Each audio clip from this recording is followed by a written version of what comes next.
France Maghreb 2. Bonjour à tous, ravi de vous retrouver pour ce grand forum, votre talk de fin d'après-midi jusqu'à 18h30 avec tout à l'heure, après 18h, nous recevrons une chanteuse qui est née en Tunisie et qui a repris une chanson célèbre de Tunisie, chanson de Heidi Joueni qu'on vous a fait d'ailleurs découvrir en extrait la semaine dernière.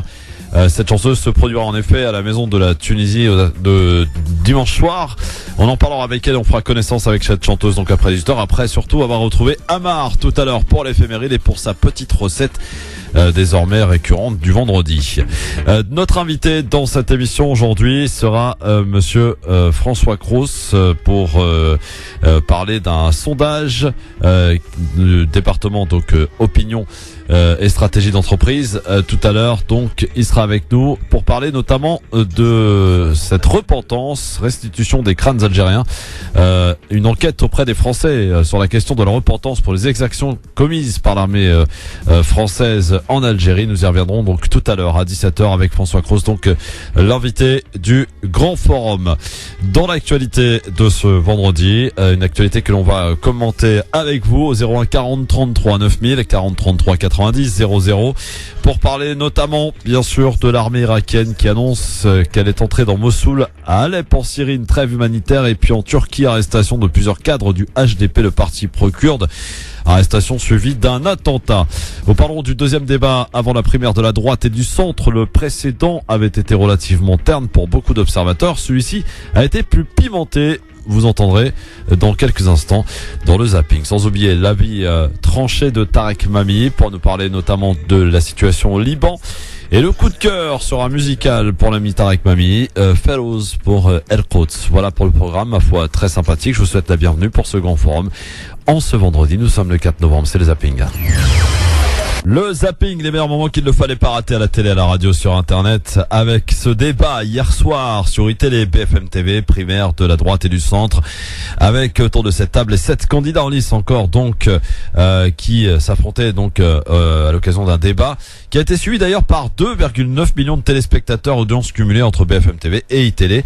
Et un petit moment de rigolade dans ce débat, c'est quand Jean-François Copé ironise sur sa bourde sur le pain au chocolat. Écoutez. Moi, je n'arrive pas à comprendre comment on s'est mis dans une deuxième panade comme celle-là après celle de Bayrou. Il faut vraiment, excusez-moi, mais là vraiment, on les accumule depuis quelques jours. Moi, je fais mes erreurs de prix de pain au chocolat, mais enfin, chacun fait les siennes.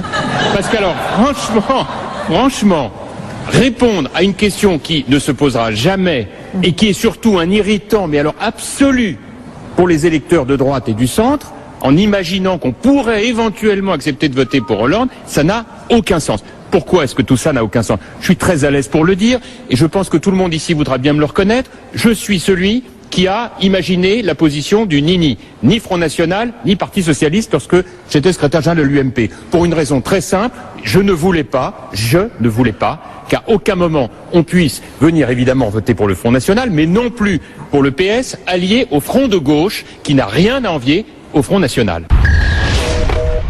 Et à d'autres moments, nous avons eu des échanges quelque peu tendus, d'ailleurs un peu plus que le premier débat, notamment celui-ci entre Nicolas Sarkozy et Nathalie Kosciusko-Morizet. Et même toi, Nathalie, je te rappelle, tu étais numéro 4 du gouvernement. Oui, on a fait du bon travail. Je regrette seulement qu'aujourd'hui, tu fais de cette manière le Grenelle de l'environnement est une grande politique. Je ne regrette pas ta nomination. Et le Grenelle de l'environnement, non? Je ne suis pas sûr de le refaire. Mais je ne regrette pas ta nomination. Il n'y aura pas l'occasion. Bon. Pour le Grenelle de l'environnement, on aurait aimé savoir quand même. Alors, deuxièmement, je pense que le premier problème pour l'efficacité du gouvernement, le temps va nous manquer. C'est les cabinets ministériels que je veux supprimer. Et en revanche, je veux annoncer tout de suite très clairement, parce que j'estime que nous avons fait preuve, moi le premier de l'humanité, les 35 premiers directeurs d'administration centrale, être certains qu'ils partagent les objectifs et la vision de la nouvelle majorité. Ça changera. Le combat d'arrière-garde de l'administration est un sujet majeur dans un pays aussi administré que la France. Ça veut dire que vous ne pourriez pas regouverner ensemble, vous excluez Nathalie puisse regouverner avec vous et vice-versa? C'était une plaisanterie, naturellement. Moi non. Pleine d'affection. Elle non. Bruno Le Maire. Vous savez, je me permets de revenir. Si j'avais été réélu en 2012, je pense que Nathalie se serait fait une violence pour m'accompagner encore. Et est-ce que le Grenelle de l'environnement, tu l'aurais dénigré de cette manière? Pas du tout, pas du tout. Et est-ce que les conseillers de la campagne de 2012 t'auraient accompagné pendant le mandat? Pas du tout, pas du tout. Je me permets d'arrêter juste. Très bonne porte-parole. Je me permettais d'arrêter juste. J'ai vu de près et maintenant je suis le match de ping-pong entre Nathalie et Nicolas pour revenir sur cette question de la pratique et de l'efficacité. Et pour finir, pour ce zapping spécial débat des primaires qui avait lieu donc hier soir, je vous rappelle 2,9 millions de téléspectateurs pour ce débat diffusé sur BFM TV et iTélé. Autre passe d'armes entre Nicolas Sarkozy et Bruno Le Maire pour terminer. Si j'écoute Bruno, si à chaque fois qu'on est battu, on n'a plus le droit de se présenter, je te rappelle que tu as été battu à la présidence de l'UMP. Ça n'est pas ce que je dis, Nicolas. Je dis simplement j'en suis heureux pour moi et désolé pour toi. Je dis simplement, Nicolas, qu'avant la candidature de 2012, tu avais dit si je suis battu, je ne reviendrai pas en politique. Je vais venir. Les mots ont un sens. Je vais y venir. Si être battu c'était rédhibitoire, François Mitterrand n'aurait jamais été président de la République 2 fois et Jacques Chirac non plus. On se serait passé de 2 grandes personnalités. Commence d'abord par essayer d'être élu. Tu verras que c'est très difficile. Ensuite, je vais vous dire une chose. C'est difficile, Nicolas. Je dis simplement que Jacques Chirac et François Mitterrand n'ont pas été battus comme président sortant. Ils ont été battus comme candidats. Nicolas Sarkozy. Ils ont été battus, ce qui peut arriver à tout le monde. Et je te souhaite d'ailleurs que ça t'arrive.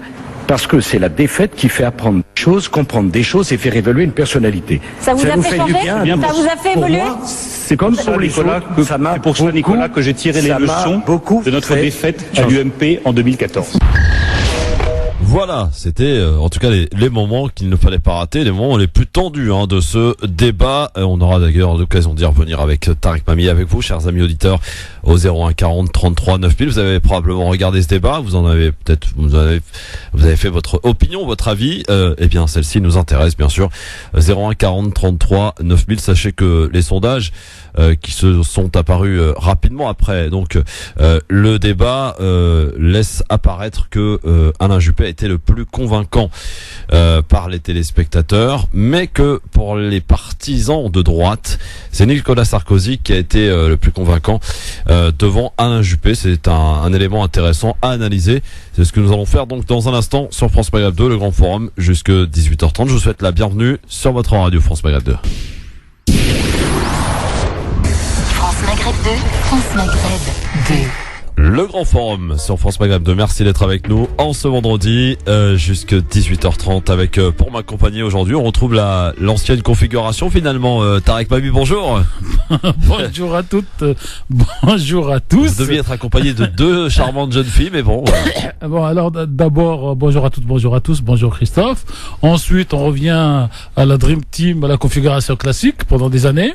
Et enfin, j'allais dire, il y a le fameux proverbe arabe, maghrébin, et puis il y a Hakim qui va réagir dans 30 secondes, qui disent ne reste dans le fleuve, dans l'oued, que ces pierres, parce que l'eau elle passe. Donc nous pour le moment on reste les pierres de cette maison. Bah oui, ça c'est sûr. Voilà. Et bien sûr on vexe personne en disant ça, mais bon, c'est des vieilles expressions qui reflètent un jour donné, une situation donnée. Je vous indique que jeudi prochain on aura le plaisir, l'honneur aussi de recevoir Kerry James, qui sera dans nos studios jeudi prochain entre 17h et 18h. Ce fut dur pour l'avoir, mais on l'a eu. Donc et une boutade. J'espère qu'il ne nous citera pas dans la prochaine chanson, comme il a fait pour une autre radio sur laquelle il passait souvent, pour dire qu'on l'a mal reçu ou pas. Nous sommes ce que nous sommes d'un naturel, d'une curiosité et d'une spontanéité qui des fois nous rend service et des fois peut se retourner contre nous. Donc à l'animation, j'allais dire, faut pas être prudent, faut être ce que vous êtes, cher Christophe, ce que nous sommes. Et puis si ça plaît, l'invité revient. Si ça plaît pas, on lui présente les excuses, puis on tourne la page. Oui, ou pas d'ailleurs. On tourne toujours la page. Voilà, c'est ça, quoi qu'il en soit. On n'oublie pas, mais on tourne la page. Quoi qu'il en soit, tout à l'heure, nous allons recevoir monsieur François Cros, que l'on va recevoir pour la 2e fois cette année. Oui, et on l'avait déjà reçu l'année dernière, donc maintenant il est en train de devenir un petit peu habitué de France Maghreb 2, et on est en train d'imiter un petit peu ce qui se fait sur tous les grands médias, un sondage, une question. Absolument, et c'est un sondage auprès des Français donc sur la question de la repentance et des exactions commises par l'armée française en Algérie. Et c'est un sondage auprès de tous les Français. C'est pas un sondage auprès de la communauté musulmane de France, c'est un sondage national. Voilà. C'est ça qui est important et intéressant. On aura l'occasion donc d'en reparler tout à l'heure. Tiens, c'est pas encore l'heure du j'aime ou j'aime pas, mais une petite info qui nous est parvenue tout à l'heure en début d'après-midi, c'est le limogeage du ministre des Affaires religieuses en Tunisie pour avoir osé comparer le wahhabisme au terrorisme. Alors, 1, je n'aime pas. 2, je rappelle... je n'aime pas. 2, je rappelle la phrase de Chevènement, un ministre, ça ferme sa gueule ou ça s'en va. Il aurait dû partir et ouvrir sa gueule. 3, je n'aime pas parce que la Tunisie a été avec le Maroc dès le début de 1820, à peu près 1923, à avoir critiqué lourdement le wahhabisme en disant que ceux qui ont écrit ces thèses ne connaissent pas l'islam. Il faudra par connaître l'islam avant donc de parler de wahhabisme. Et à ce titre, le ministre, donc l'ancien ministre des faits religieux en Tunisie, a raison. Parce qu'il a dû rappeler l'origine du conflit entre les Tunisiens et les Wahhabites. Donc il n'a rien inventé de nouveau, mais bravo à lui, félicitations à lui, il faut ouvrir sa gueule pour pouvoir défendre ses convictions. Alors qu'il a fait plein de boutades, plein de bourdes par ailleurs, qui pour moi me semblaient encore plus graves, mais pour la société civile. Mais la politique étant la politique, le fric étant le fric, l'Arabie Saoudite dominant le monde arabe, le monde musulman et un peu la France, comme il a été dit hier dans les débats du primaire, le fric domine et quand on se couche devant le fric, on n'a plus de conviction. On en parlera évidemment et en longueur de ce débat qui a été, je le rappelle, redonne l'audience parce qu'elle est importante. On avait frôlé 2 millions 9. Bon, alors, c'est beaucoup moins que la première. Hein. Voilà, et je sais pas, par rapport à l'émission politique où il y a un monsieur tout seul, je pense que ça a dépassé les 3 millions, là, donc c'est un peu bas. Un peu bas, effectivement, mais rappelons quand même que c'était diffusé sur les chaînes d'infos BFM TV et iTélé. Dont on salue les journalistes qui se battent pour leur indépendance, puisqu'ils sont fermés depuis 19 jours. Oui, et la grève a été reconduite jusqu'à lundi. Hein. Oui, et ils ont travaillé donc hier pour venir participer. Et d'ailleurs, ils ont été remerciés par Ruth Koyev qui elle-même reconnaît cette difficulté. Absolument. Alors, avant de parler de l'actualité du Moyen-Orient, parce que c'est quand même très important, puis avant de vous écouter aussi pour votre avis tranché, un petit tour de ce qui s'est passé ce matin. Des centaines de policiers mobilisés, il fallait bien cela en tout cas ce matin, avant le lever du jour dans le nord de Paris. Évacuation, Tarek, du gigantesque camp de migrants installé sous le métro aérien, un camp de fortune. Il avait recueilli quand même... Stalingrad. Oui, Stalingrad, Jaurès. Donc il avait recueilli beaucoup de gens qui avaient notamment quitté Calais ces derniers jours. En tout cas, ça s'est passé ce matin. Avant peut-être d'écouter Christophe, moi-même je suis passé par hasard, je crois que samedi après-midi, pour aller donc place Clichy, pour faire simple pour ceux qui connaissent Paris. Et donc je suis passé par cet endroit et j'ai eu mal au cœur 2 fois. La première pour ces gens qui, s'ils n'étaient pas obligés, n'auraient pas fait ces trajets pour se retrouver sous le pont de Stalingrad, du métro aérien de Stalingrad. Et je précise que c'est le seul endroit qui aujourd'hui n'est pas clôturé, parce qu'avant cet endroit et après et partout, la mairie de Paris a installé des grillages comme pour les pigeons, donc plus personne ne peut rentrer dessous. Et donc j'ai eu mal pour eux, ça c'est la première fois. La deuxième fois, j'ai eu mal pour la France, qui est quand même la 4e puissance mondiale, une des 5 qui a cette bombe nucléaire avec laquelle tout le monde frime, une puissance économique qui n'a pas trouvé ou les moyens ou la solution pour pouvoir non pas intégrer dans le sens classique, mais prendre en charge et trier dans le bon sens du terme ces hommes, parce qu'en général c'est des hommes, pour pouvoir voir s'ils peuvent rester en France, s'ils partent aux États-Unis, en Angleterre, s'ils peuvent partir ailleurs, mais en tout cas de s'occuper sérieusement. Ce dossier, qui est un dossier humain, est devenu un dossier policier. Voilà, donc ça s'est passé donc ce matin, et la station Stalingrad fut, alors je sais pas si elle a été réouverte, mais fut fermée en tout cas une grosse partie de la journée à la demande de la préfecture de police jusqu'à nouvel ordre. Si vous voulez évidemment intervenir sur les sujets 01 40 33 9000, je précise aussi, et sans transition d'ailleurs, eux viendront peut-être grossir le flux de réfugiés en Europe. Les civils d'Alep, invités par la Russie, Tarek, à quitter la ville syrienne bombardée, ils sont encore quelques heures pour le faire à la faveur d'une pause humanitaire. Mais sera-t-elle vraiment respectée, sachant que les rebelles tentent de regagner du terrain sur le régime de Bachar al-Assad? Le point justement sur la Syrie et sur cette trêve d'une journée, je crois, hein, c'est ça? 10 heures. 10 heures, voilà. Bon, ça fait une journée presque. Une demi-journée. Donc, sur la situation d'Alep, Tarek, est-ce que les choses avancent? Est-ce que les cartes se dessinent et on y comprend peut-être un peu mieux en ce qui concerne la diplomatie, la géopolitique et les intérêts de chacun? Alors, je vais prendre le mot géopolitique, Christophe, parce que tant que la bataille de Mossoul n'était pas lancée, c'était à Alep un dictateur, Bachar, un sanguinaire, Poutine, tue les civils à Alep sans distinction. Depuis le début de la bataille de Mossoul, c'était une armée nationale irakienne et ceux qui la soutiennent se battent contre des terroristes à Mossoul, terroristes qui, écoutez bien, cher Christophe, empêchent la population civile de quitter la ville.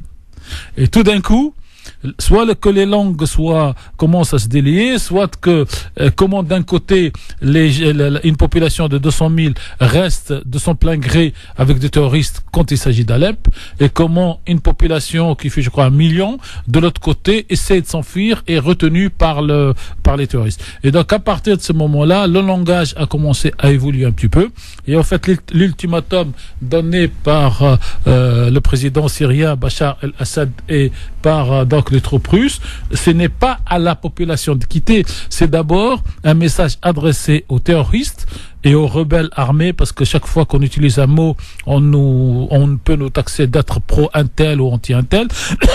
En tout cas, et ce sont ces rebelles qui sont invités. Et en même temps, apparemment, l'armée russe est en train de forcer, en quelque sorte, des endroits et des portes qui permettraient à quelques dizaines de citoyens civils non armés syriens de quitter la ville. Militairement, l'armée syrienne est en train de gagner la bataille au prix de beaucoup de morts. Il faut le dire et le répéter, mais la situation géopolitique, les Syriens et les Russes voudraient régler ce problème d'Alep, pour eux, un problème entre guillemets, avant le 7 novembre, date de l'élection américaine, et en tout cas avant le 21 janvier, date de la passation des pouvoirs du président Barack Obama à son successeur ou sa successeuse. Femme ou homme pour vous?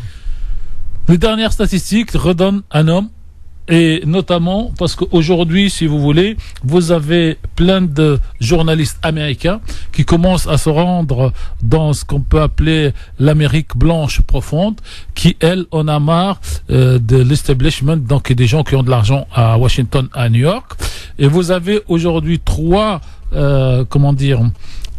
groupes d'électeurs. En France, nous avons l'extrême droite, la droite et ceux qui se disent de gauche avec toute leur variante. Aujourd'hui, là-bas, vous avez d'abord 4 candidats qui vont prendre des points, c'est-à-dire Madame Clinton, Monsieur Trump, mais aussi un écologiste et une espèce de... On n'en parle jamais. Oui, une espèce de libéral qui vont prendre chacun à peu près 5 points. Donc 5 et 10, donc il resterait 90 à partager, d'où le fameux sondage 46 pour Trump, 45 pour Madame Clinton. Mais vous avez aussi 3 corps électoraux. Aujourd'hui, vous avez les Blancs, plutôt donc chrétiens et plutôt conservateurs, très conservateurs. Vous avez les Noirs américains, qui sont aujourd'hui dans le sillage de Monsieur Obama, mais si Obama n'était pas au pouvoir, il ne serait peut-être pas derrière les démocrates. Et vous avez surtout les hispaniques, qui aujourd'hui commencent, cher Christophe, à représenter à peu près 20% de la population qui vote. Et là, à partir de demain, c'est celui qui va donner le plus de gages à cette importante communauté hispanique qui va commencer à se faire élire. Et donc, cette communauté est partagée en 2 tiers pour Madame Clinton et en 1 tiers pour Monsieur Trump, puisque Monsieur Trump dit qu'il va construire un mur avec le Mexique, que les Mexicains viennent voler le travail des Américains. Donc, ça va très très très compliqué de prévoir aujourd'hui. Je ne sais pas si on peut demander à différents voyants, mais sur le ton de la boutade, mais en sciences politiques, même celui qui a donné tous les présidents gagnants depuis 1974, cette année, il met sa pendule au placard, comme il dit, parce que pour lui, c'est 50-50 et c'est inextricable. Il ne peut pas prévoir. Avant d'accueillir Monji, qui nous attend au standard, Tarek, je vous ai posé la question sur, selon vous, un homme ou une femme. Maintenant, je vais vous poser la question différemment. D'un point de vue géostratégie et surtout, vu les contextes compliqués et difficiles que connaît actuellement le monde, qu'est-ce qui est préférable? Alors, si on est américain, blanc, délaissé comme les blancs des banlieues françaises, ben c'est Trump qu'ils vont élire, parce que Trump, dans son discours, il dit « je vais m'occuper des miens avant d'aller m'occuper des autres ». Et si vous êtes dans les affaires, créateur de Google, créateur de Facebook, que vous voyagez beaucoup, que vous avez de l'argent, que pour vous le monde est un petit village, ben les gens vont plutôt voter pour Madame Clinton. Et si vous êtes citoyen irakien, vous allez voter Trump. Et si vous êtes citoyen syrien anti-Bachar, vous allez voter, Hillary. Et regardez comment c'est listé. Si vous étiez citoyen russe, qui a le pouvoir de participer aux élections, c'est Trump sans problème. Si vous étiez, je sais pas quoi moi, citoyen saoudien et que vous avez le pouvoir de voter, c'est plutôt Madame Hillary Clinton. Donc vous voyez, c'est très très difficile parce que. Je vais encore essayer de préciser. Allez-y, qu'est-ce qu'il y a à craindre de chacun?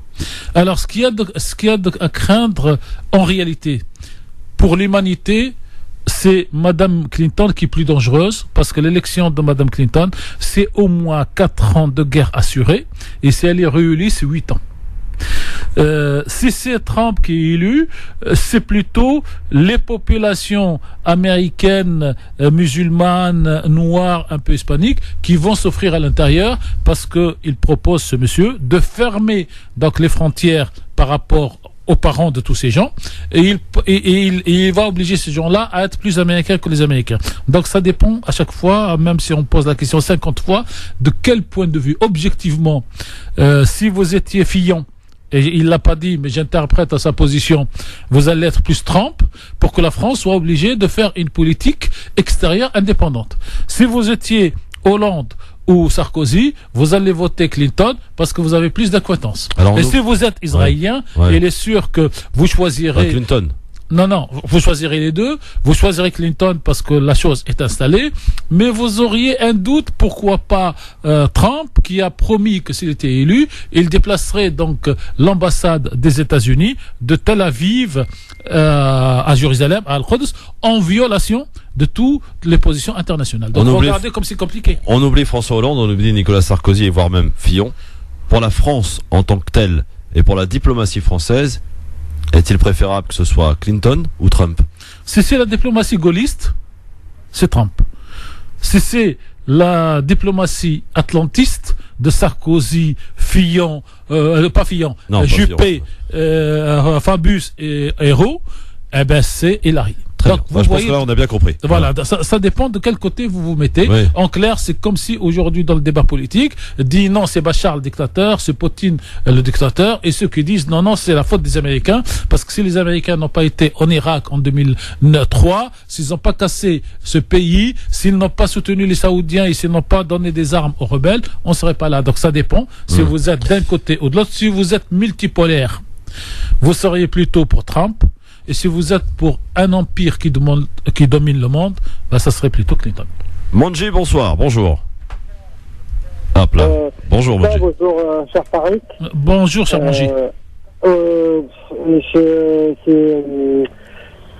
Aujourd'hui, entre les débats hier et aujourd'hui, je suis un peu fatigué d'écouter les vieilles charnettes. On dirait que j'écoutais Madame Arlette Laguier, à l'époque travailleuse en Mouspouli. Alors sur la question du Moyen-Orient, personne ne fait de l'humanitaire. Voilà, la trêve qui a été décidée par Poutine, par le soutien du dictateur Assad. C'est exactement ce qui s'est passé en janvier 2012 2000 avant que l'armée russe rase Grozny. C'est exactement la même chose. Est-ce que ça s'est passé pareil? Est-ce que ça s'est passé, Manji? Oui. Manji, moi, si vous voulez, ma position, c'est de regarder l'histoire, regarder le présent et analyser. Qu'est-ce qui s'est passé à Dresde en 1945 par les Américains pour gagner la guerre? Qu'est-ce qui s'est passé? Ils ont rasé tout. Classe. Voilà. Oui, mais il n'y a pas de problème. Mais est-ce que... ça ne justifie pas. Est-ce que c'est le même cas? Excusez-moi, est-ce que c'est le même cas? Est-ce qu'on a face à un dictateur qui a massacré son peuple? C'est-à-dire son grand-père, il a massacré les Syriens. Son père, il a massacré les Syriens. Le petit-fils, il veut finir le travail. Un Poutine qui est au pouvoir. Et après, vous inquiétez pas. Moi, je suis pas binaire. Vous aurez aussi la réponse concernant ce qui se passe à Mossoul. Si vous permettez, juste, je finis là-dessus. Et on a un monsieur qui s'appelle Poutine, qui est un élève de la KGB. On sait bien comment ça se passe. Qui tue ses opposants en Russie et qui a fait toucher un peu les constitutions comme ils ont fait tous les régimes arabes plusieurs fois pour être à la fois président, après je suis Premier ministre, après je reviens à la présidence et je modifie pour finir un autre mandat et ainsi de suite. Voilà, on ne peut pas annuler ça. Et qui a rasé Grozny, vous niez pas qu'il a rasé Grozny en 2000, monsieur Mani. Bien sûr. Voilà. Moi, ce qui m'intéresse dans tous ces débats. Excusez-moi, mamie. Non, mais attendez. Je vais vous laisser. Je vais vous laisser. Non, mais Manji, on parle pas en même temps. C'est pas un monologue, jusqu'au bout, c'est pas un problème.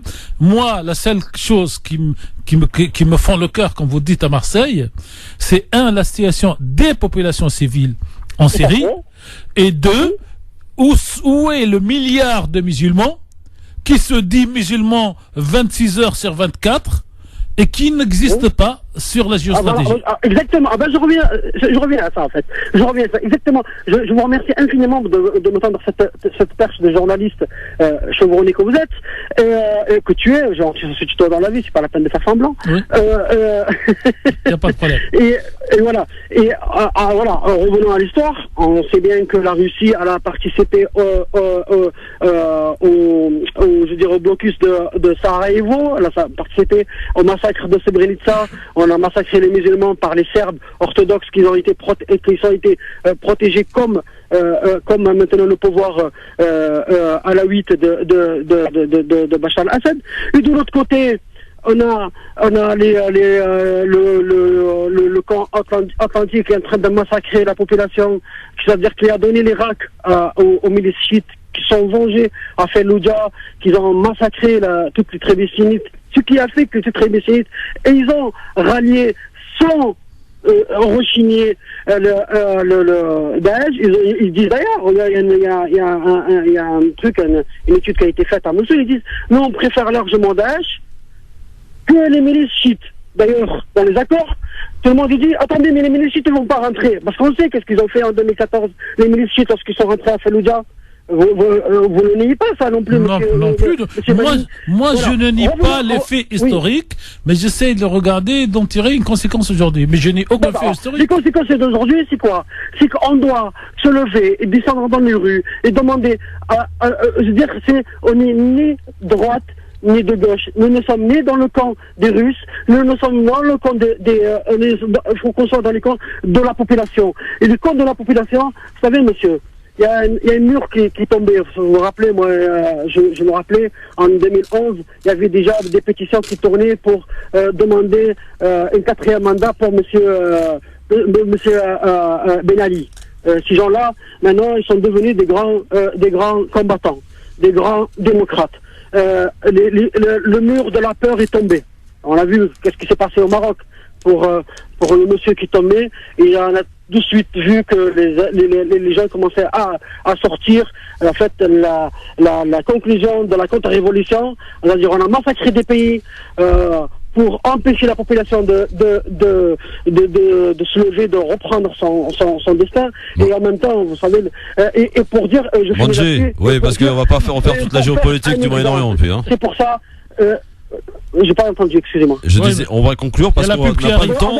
Voilà. C'est pour ça, moi, je veux dire, ma position, elle était toujours claire. Aussi de côté de la population. Les Russes, les Américains, les Français sont là pour massacrer la population et prendre les richesses.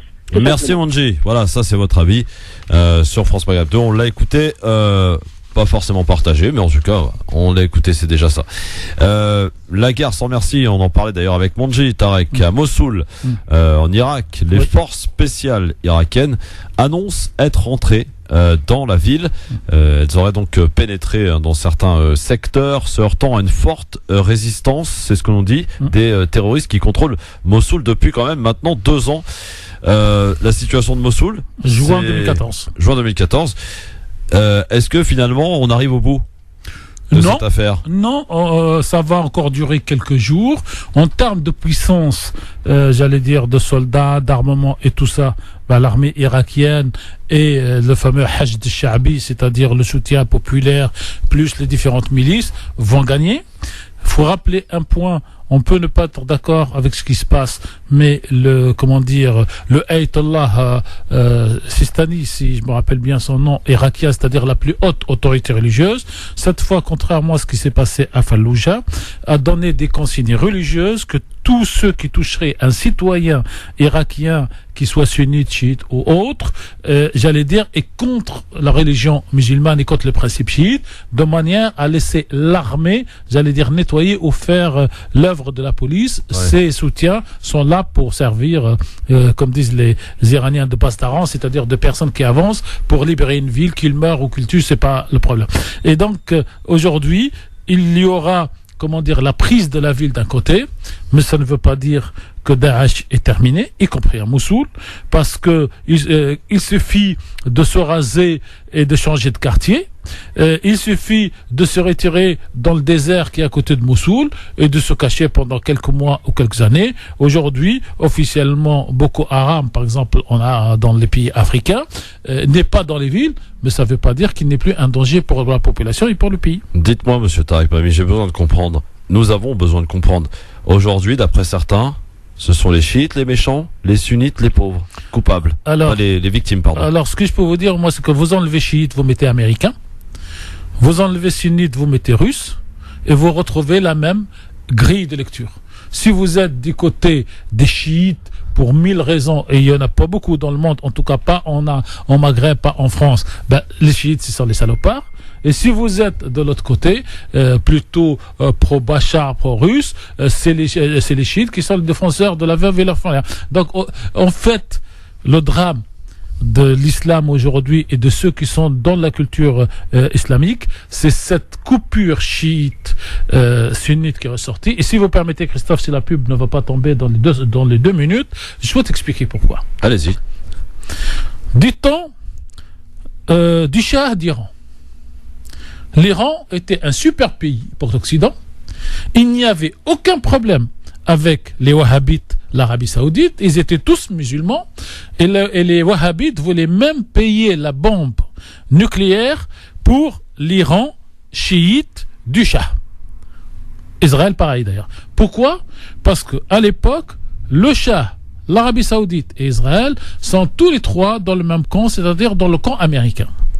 Et vous avez un vieux en turban qui vient perturber tout ça en 79, Khomeini, et qui commence à parler donc de la situation des chiites, et qui surtout fait 3 propositions qui vont déplaire aux Américains, qui vont déplaire aux Saoudiens. Pourquoi il a pris cette position? D'abord, cette position a été prise parce que la première fois où en Iran, en 1953, il y a une élection, il y a un premier ministre qui s'appelle M. Mossadegh qui est élu, et ce M. Mossadegh décide de nationaliser le pétrole, je dis le mot pétrole, pour le bien de son pays. Il devient dangereux pour les Américains, et que font les Américains? Ils suscitent un coup d'État, et Mossadegh est tué. Et donc, dans la mémoire collective des Iraniens et de Khomeini, il y a déjà ce précédent. Et Khomeini, quand il arrive en 79, il propose 3 choses. Il propose que l'organisation des pèlerinages et des rites religieux en Arabie Saoudite ne soit plus le monopole du wahhabisme et de la dynastie wahhabite. Il propose à constituer un groupe de tous les pays musulmans pour organiser ce pèlerinage, payer pour le pèlerinage et aider l'argent des bénéfices, faire aider les pays musulmans et la population musulmane pauvre pour lui donner les moyens de vivre. Donc là, il touche au grisby, comme on dit dans le cinéma français, et il touche à l'argent saoudien. Deuxième proposition qu'il fait, et c'est essentiel, il dit, il n'est pas normal que nos richesses, nous les Iraniens, soient taxées sur le dollar américain et qu'on ne vende le pétrole qu'avec le dollar. Donc je voudrais créer ce qu'on appelle un panier de monnaie pour que pour qu'on puisse prendre la moyenne. Ça vous rappelle pas quelque chose ? Ça vous rappelle Gaddafi qui est aussi assassiné parce qu'il a tenu le même discours et qu'il a dit qu'il fallait créer le dinar en or pour ne pas être aligné sur le dollar américain, puisque les Américains, quand ils ont besoin d'argent, ils prennent du papier blanc, ils tirent les dollars et ça devient de l'argent, alors qu'il n'y a pas de valeur. La troisième proposition, j'ai oublié le détail, mais elle doit tourner sur le droit de tous les pays musulmans dans le partage de richesses de tous ces pays. Et à partir de ce moment, les Saoudiens se sont réveillés pour se rappeler que l'Iran est chiite, que ce n'est pas le vrai islam, et que ces gens-là sont des Perses, qui sont dangereux. Selon eux, rappelons. Non mais voilà. Et à partir de ce moment-là, vous avez les Iraniens qui commencent à se défendre, et comme vous avez dit tout à l'heure, c'est pas pour le soutenir, mais pour expliquer la géostratégique. Et à partir de ce moment, il y a une alliance de fait cachée, et là elle commence à sortir, entre les Israéliens et les Saoudiens, pour faire face à l'Iran et à sa future bombe nucléaire si elle devait un jour exister, parce que les Israéliens veulent être les seuls à avoir la bombe nucléaire dans cette région du monde, et les Saoudiens ne veulent pas entendre quelqu'un qui les sépare de leur ami américain, et surtout de toucher à l'organisation des pèlerinages. Ce n'est pas des vérités, mais des faits. C'est des faits. Voilà. C'est très important. C'est pas des prises, comment vous appelez-vous, c'est pas des prises à partie en soutien d'une partie. Ouais. Ce sont les faits historiques. Vous les avez dans tout le centre de recherche et dans tous les médias, pour peu que vous lisiez un petit peu l'arabe, le français ou l'anglais. Absolument. Allez, dans un instant, on va parler notamment de ce sondage avec notre invité François Cros de l'Institut IFOP. Et puis, on va parler aussi, on va vous écouter, Tarek, d'ailleurs, on va rester dans cette région pour votre parti pris à vie tranchée. Vous allez nous parler du Liban. Parce qu'il y a une élection qui est passée un peu sous silence, là. Parce que, en fait, nous sommes ici à France Maghreb 2, comme dans beaucoup de médias, piégés pour suivre ce qui fait la une de la presse occidentale en général, et française en particulier, et on oublie le reste du monde. On s'appelle pas France Maghreb pour rien, quand même. Ah bon. À tout de suite. Le grand forum sur France Maghreb 2. Merci d'être avec nous. Un bon après-midi et la bienvenue. Vous pouvez, je rappelle, donc nous contacter, nous joindre, nous donner votre avis qui nous intéresse, bien sûr, dans cette émission au 01 40 33 9000. On va parler un peu de la Turquie maintenant. Finalement, on a parlé de l'Irak, de la Syrie, des États-Unis aussi, un peu de la Turquie parce qu'il se passe des choses là-bas. Encore un attentat ce matin. Encore un attentat, effectivement, une explosion. Elle a fait 8 morts, une centaine de blessés. À Diyarbakir. C'est ça. Qui est la majorité kurde, faut dire. C'est la capitale de la région kurde. Voilà. Et quelques heures plus tôt, il y a eu plusieurs arrestations, Tarek, au sein du HDP, c'est le parti qui représente donc précisément cette communauté kurde. Arrestation de 12 parlementaires, dont les 2 coprésidents du parti. Alors la situation en Turquie, là, semble que la purge continue, quoi. Moi, j'appelle ça le sentiment de puissance. Vous avez à certains moments de l'histoire des personnalités politiques, des personnes politiques qui se sentent tout d'un coup inattaquables et tout d'un coup au-dessus de tout. Et ce sentiment de jouissance de pouvoir pousse les gens, des dictateurs, des totalitaires, chacun les appelle comme il veut, à prendre des décisions sans plus prendre en considération aucun élément de la vie du pays. C'est-à-dire, à partir du moment où ils décident, ça devient la vérité, c'est pire que le Coran pour les croyants profondément. Et par exemple, là, ils poussent pour remettre la peine de mort alors qu'elle a été annulée, j'allais dire en Turquie, parce que il a besoin, lui, en tant que bonhomme, de ce sentiment de vengeance. Et donc tuer ceux qui, à tort ou à raison, qu'ils considèrent comme ayant participé au putsch ou à la tentative de putsch. Le drame dans cela, c'est que ces gens ont tellement de bagou et ont tellement de convictions qui finissent par par en faire le leur, même si c'est pas le cas au début, vont entraîner toute une partie de la population, jamais toute la population, mais généralement une large partie de la population pour suivre ces idées. Et par exemple, quand il arrivera à remettre en place la peine de mort, il exécutera quelques personnes, je sais pas, des dizaines ou des centaines ou juste 2 ou 3, pour l'exemple. Et ceux qui vont le soutenir aujourd'hui risquent d'être dans la même situation que la Révolution française, que la Révolution russe, c'est-à-dire eux-mêmes se retrouver à certains moments dans cette situation de se faire exécuter, eux qui auront applaudi l'exécution des autres. Et c'est ça qui est dangereux, c'est-à-dire que ces gens qui suivent cette politique en Turquie, aujourd'hui, font le jeu du président actuel, M. Erdogan, mais ne jouent pas en faveur de la démocratie dans leur pays. Chacun ayant compris aujourd'hui dans le monde dit moderne et dit, aujourd'hui évolué, la peine de mort ne règle pas le problème.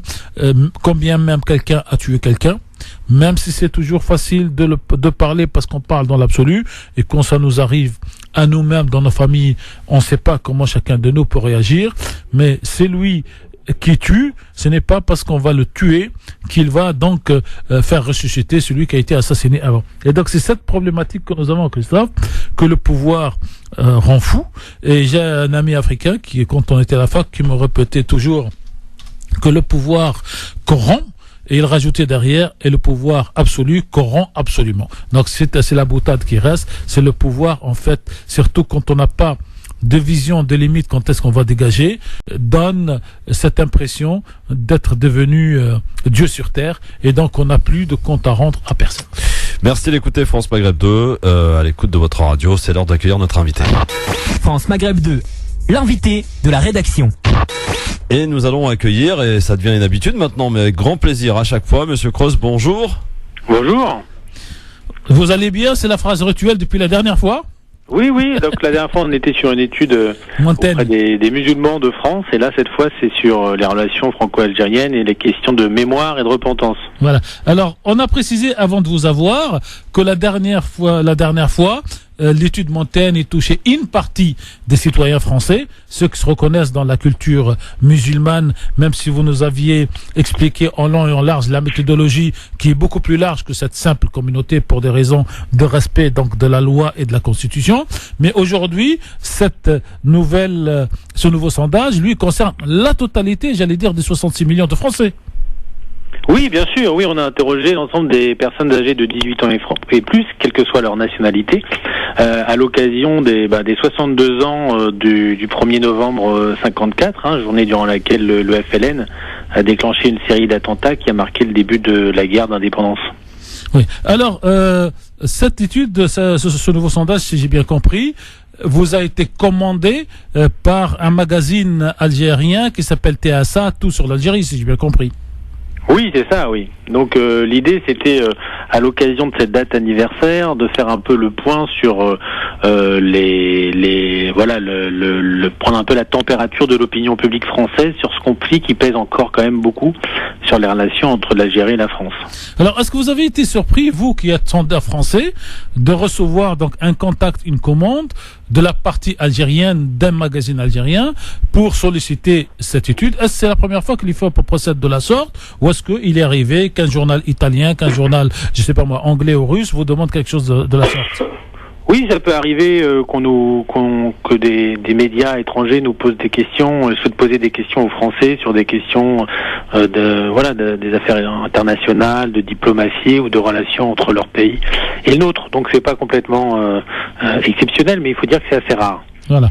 Alors, ce nouveau sondage, à l'occasion donc du 62e anniversaire de l'indépendance de l'Algérie, va porter, en fait, d'un point de vue algérien. Je suis citoyen algérien, je suis directeur du journal algérien, et je souhaite savoir ce que les Français pensent aujourd'hui de leur propre histoire dans laquelle je me suis retrouvé, parce que l'histoire de la colonisation est comme celle-là. Et donc, pourquoi ce journal algérien vous demande ce regard franco-français sur une période qui concerne l'histoire de la France, quand bien même elle touche bien sûr le territoire algérien qui à l'époque était département français? Il faut comprendre que en Algérie, il y a toujours un débat politique sur la question des réparations, des indemnités, etc., liées à la colonisation ou aux exactions commises durant la guerre d'indépendance. Donc c'est peut-être en France un débat qui est un peu enterré, mais là-bas, ça reste quand même une question qui est régulièrement abordée. Donc c'est pour ça qu'ils nous ont contactés pour prendre un peu le pouls de l'opinion sur ce sujet. On peut dire que les hommes politiques français en général et l'ancien président Sarkozy en particulier jouent toujours au matamor en disant que la France ne doit pas reconnaître ce qui s'est passé donc en Algérie. Il n'y a pas de repentance, il n'y a pas de compte à rendre, et on constate à la lecture de la totalité de votre sondage que les Français ne partagent pas ce point de vue.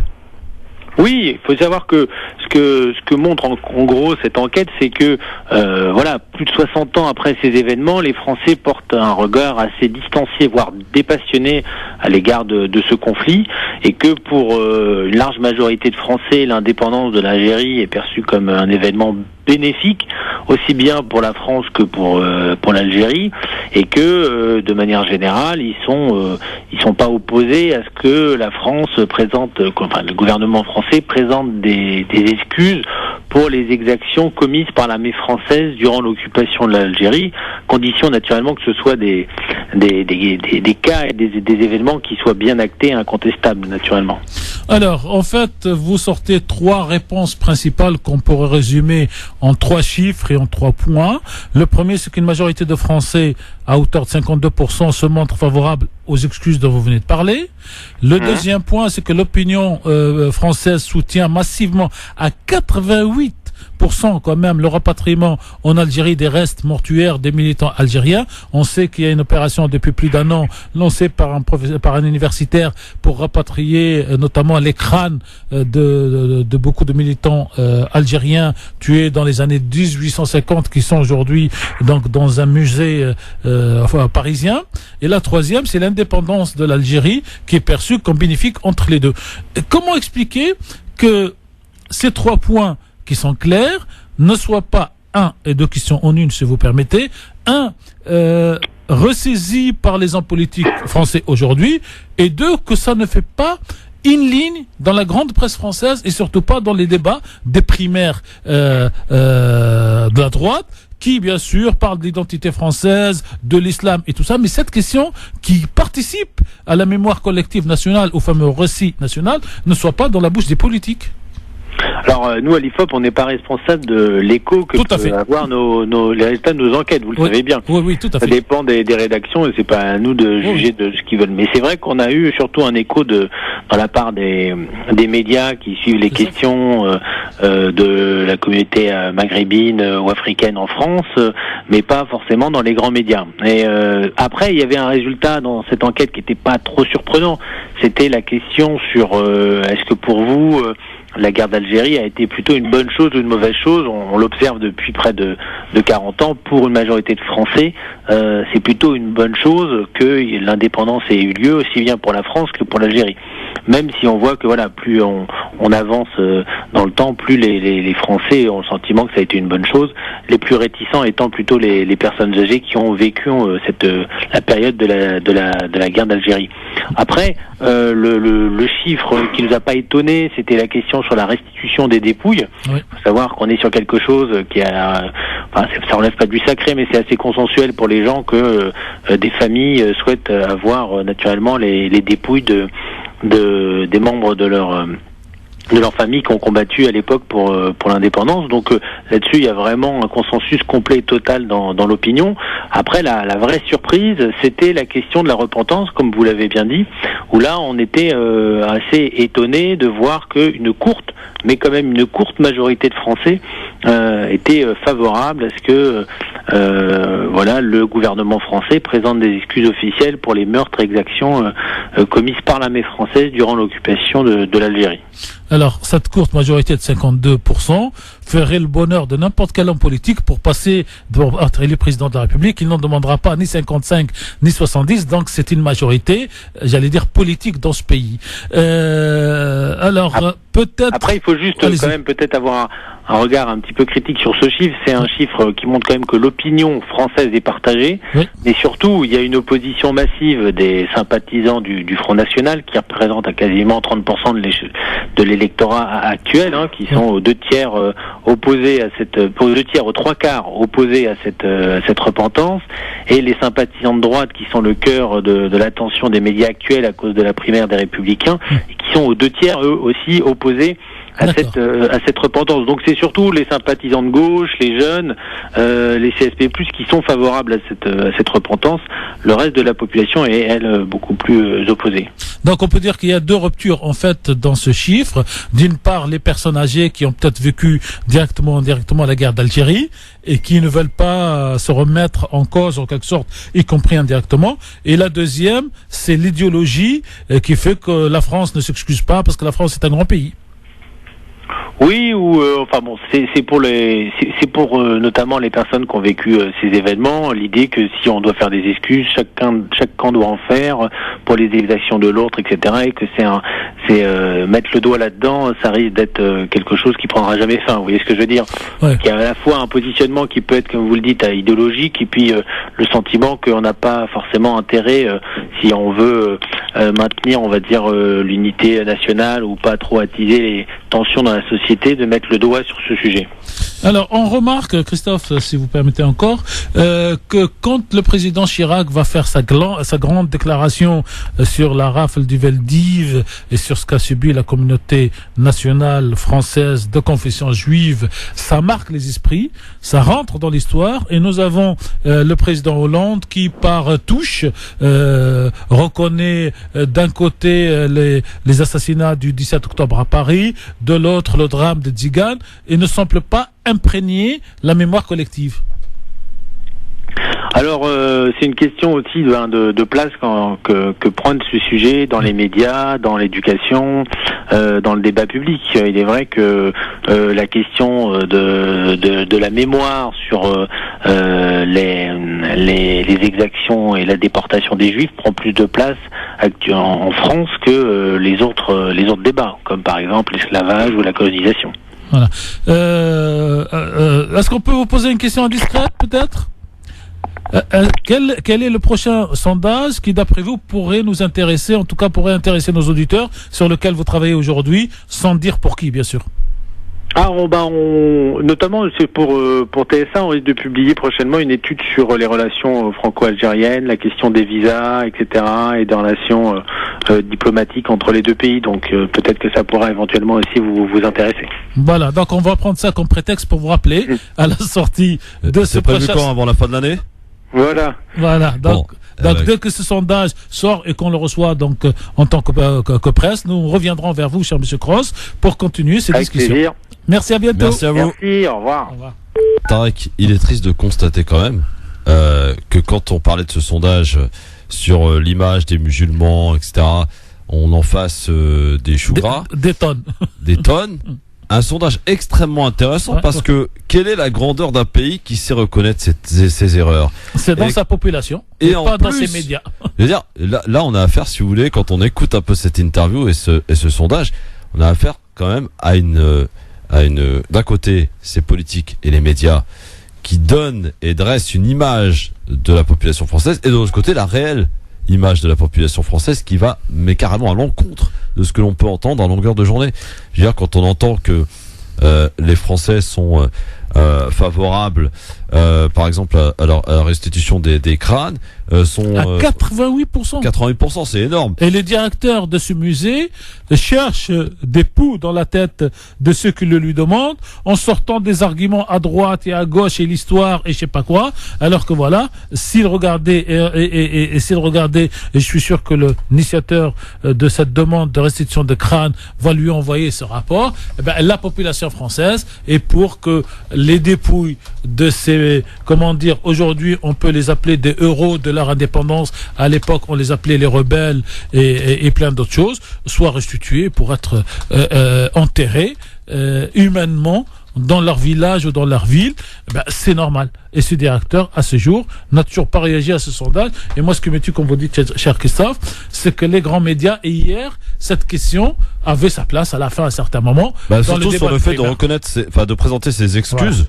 Voilà. Monsieur Sarkozy, la question, vous dites toujours que vous êtes contre la repentance. Aujourd'hui, vous avez 52% de la population qui considère que présenter des excuses est quelque chose de valable. Et surtout, vous passez votre vie à tirer sur l'Algérie et vous craignez pour la Tunisie et pour le Maroc comme si vous étiez vous-même marocain ou tunisien plus que français, alors que vous avez la population française qui, à 71%, considère que l'indépendance de l'Algérie est une bonne chose pour les deux pays, c'est-à-dire que les deux pays doivent et peuvent travailler ensemble pour le bien commun de leur peuple. Et alors, c'est vrai que on peut faire un appel à nos journalistes qui nous écoutent, pour quelques-uns d'entre eux. Voilà des questions à poser aux futurs candidats de la primaire, aux futurs candidats de l'élection présidentielle, s'appuyant sur ce sondage qui, quand tout le monde le sait, quand il y a une majorité de Français, parce que les politiques regardent les sondages, évidemment, les scrutent même. Ça peut être très intéressant comme question à poser aux futurs candidats. Non, je suis journaliste, comme vous dites, et je vous écoute alors que je suis pas sur France Maghreb 2. Je vous dis, ça ne fait pas partie de la doxa, c'est-à-dire du discours dominant chez les politiques. Et deux, si on fait ça, on va tomber sur les enfants de l'immigration algérienne et on va trouver qu'ils ont leur place, alors que tous les discours, c'est de dire qu'ils n'ont pas leur place à travers l'islam ou l'islam dit politique. Parce qu'aujourd'hui, quand on ne veut plus dire du mal de l'islam, on dit c'est pas l'islam qui est en cause, mais c'est l'islam politique. Alors que pour 99% des musulmans, ils connaissent pas l'islam politique, puisque cet islam dit politique, entre guillemets, concerne 0 quelque chose de la population, 1% pour reprendre l'expression de M. Valls quand il parle de salafisme. Donc, on devrait au contraire parler de ça pour montrer que la majorité de la population française n'est pas dans le racisme, n'est pas dans le rejet de l'autre, elle est dans le vivre ensemble, et ce qui semble être, soi-disant, le but de tous nos hommes politiques. Et comme dirait M. Juppé, on parlera tout à l'heure donc des primaires d'hier, c'est l'identité heureuse ou la France heureuse de demain. Petit aparté pour parler un peu culture, parce que demain vous allez participer, comme certains d'entre nous aussi, à ce voyage. Donc demain, on va aller au château d'Amboise. C'est ça. 8h pour le départ, en tout cas demain matin, il faudra vous lever tôt. Une découverte d'un jardin. Oui, si vous voulez qu'on raconte en quelques minutes cette histoire, en fait, quand l'émir Abdelkader algérien, après avoir mené la guerre et remporté plusieurs victoires contre l'armée française qui venait de coloniser son pays, a passé un pacte, il devait donc, au terme de ce pacte, être autorisé pour aller dans un pays musulman, la Turquie à l'époque. Mais il y a eu la révolution de 1948 entre-temps, et les Français n'ont pas respecté leur parole, et au lieu de les laisser partir en Turquie, ils l'ont fait venir comme prisonnier en France, d'abord à Toulon, ensuite dans une autre ville du côté de Toulouse, et enfin à château d'Amboise. Mais dans ce château, il a eu, tous les honneurs. Il a été bien traité. Il a même pu construire une salle de prière, une mosquée à l'intérieur de ce château. Et 4 ans après, donc en 1852, il est autorisé à aller au Moyen-Orient. Il va s'installer à Damas, où d'ailleurs il va intervenir pour arrêter des massacres prévus contre les chrétiens de Damas, déjà, j'allais dire. Et il a été donc, amené d'Algérie avec une centaine de personnes, mais il est parti avec une quarantaine de personnes au Moyen-Orient. Donc, en gros, il y a une 60aine de personnes algériennes qui sont restées dans ce château. Et ces gens, donc, au fur et à mesure, mouraient. Il n'y avait plus de mariage, il n'y avait plus de reproduction. Et ils ont été enterrés avec un petit signal, comme quoi c'est un petit cimetière musulman sur place. Et ce cimetière a été complètement oublié. Et vous avez un grand artiste peintre, M. Rachid Koreichi, qui va un jour par hasard se promener là-bas et qui découvre cette histoire. Et il demande l'autorisation donc des propriétaires des châteaux à construire un cimetière très beau en hommage à ces Algériens et en hommage au passage de l'émir Abdelkader. Et donc c'est ce que nous allons visiter demain. Il se trouve par ailleurs, pour des raisons obscures, en tout cas pour moi, peut-être qu'Amar nous dira un petit mot lundi en ayant écouté l'émission aujourd'hui, vous avez le grand peintre de la Joconde qui termine ses jours dans ce même château, qui va y mourir et qui va y être enterré. Et donc, quand vous allez à ce château, vous allez découvrir à la fois les jardins de la famille de l'émir Abdelkader et vous allez découvrir les dépouilles donc et la tombe de Léonard de Vinci, le grand peintre de la Joconde, mais Léonard de Vinci qui a dessiné beaucoup, en termes industriels, beaucoup de planches. Il a évoqué une espèce, comme si c'était un avion. Il a fait beaucoup de choses et donc c'est une occasion de visiter deux cultures en une, l'algérienne et l'italienne, et c'est peut-être là le vrai sens du mot vivre ensemble. Alors vous avez un week-end décidément bien chargé puisque dimanche aussi, le 6 novembre, c'est une journée Palestine. Toute la journée Palestine, on t'oublie pas. Oui, tout à fait. Avec des conférences, donc il y a des conférences, débats, il y a plusieurs conférenciers, plusieurs chants malouf. Oui, il y a surtout poésie, témoignages. Oui, et il y a surtout des sketchs d'humour qui vont parler de la Palestine, ce qui va nous changer un petit peu parce que le rire fait partie de la vie, y compris quand on est dans une prison à ciel ouvert, comme c'est le cas des Palestiniens.